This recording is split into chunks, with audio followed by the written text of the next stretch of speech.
Greetings from the United Arab Emirates. I am your cousin, Anita, and these are the ingredients for a 1, 2, 3, 4 cake.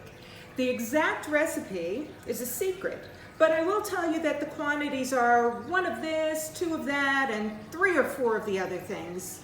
Hence the name 1, 2, 3, 4 cake.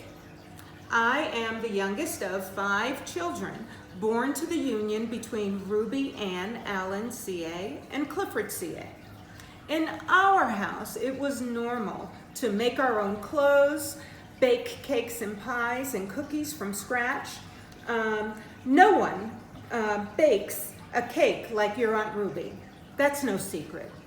But there are many things about Ruby you might not know.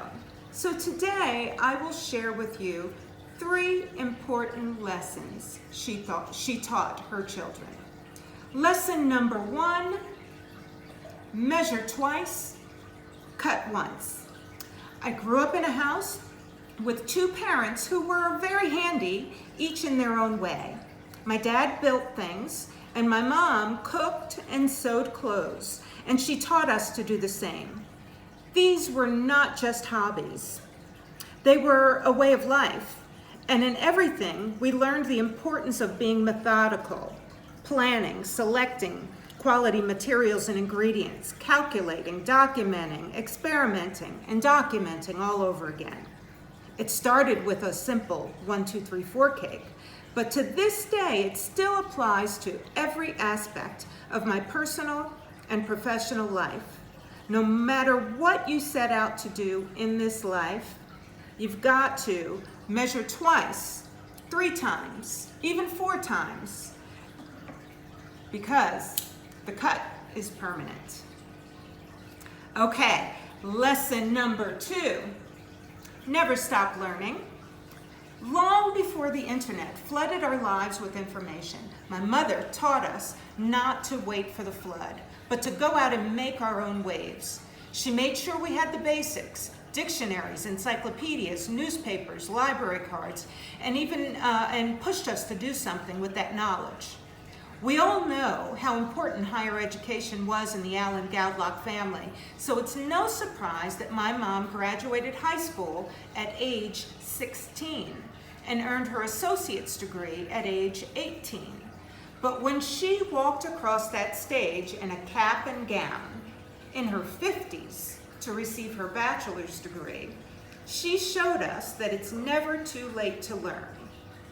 Whether you're considering a certificate program, finishing your degree, or getting an advanced degree, your Aunt Ruby says you're never too old to learn. Make that phone call today, register for that course, just do it. Oh, but it will take me 10 years to finish, you say. So what? 10 years will pass whether you study or not. Wouldn't it be nice to show up at the 2028 family reunion with your degree in hand? Okay, lesson number 3, don't ask for help, give help. My mom taught us how to be self-sufficient. When we have a problem, personal or professional, we also have the solution.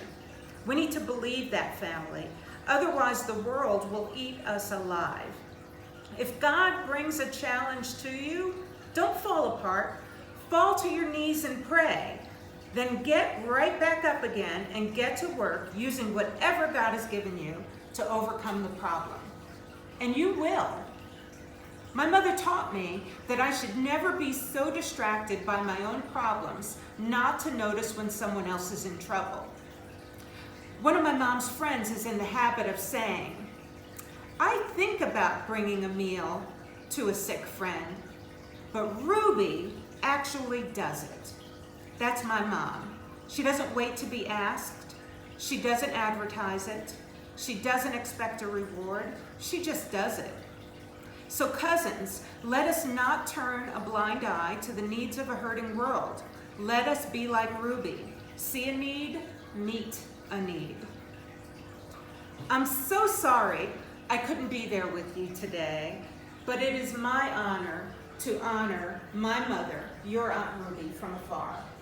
She has gifted us with a legacy of hard work, planning, practicality, dedication, lifelong learning, self-sufficiency, generosity, and of course, beauty. I have lived and worked in Panama, Ecuador, Iraq, Kuwait, and now the United Arab Emirates. And her lessons have sustained me in every corner of the globe. And if you ask Rita, who is here today, I know that she will tell you the same. What were those lessons again? Measure twice, cut once, never stop learning, and don't ask for help, give help. Do it in honor of your Aunt Ruby. Enjoy the reunion. I love you all. God bless.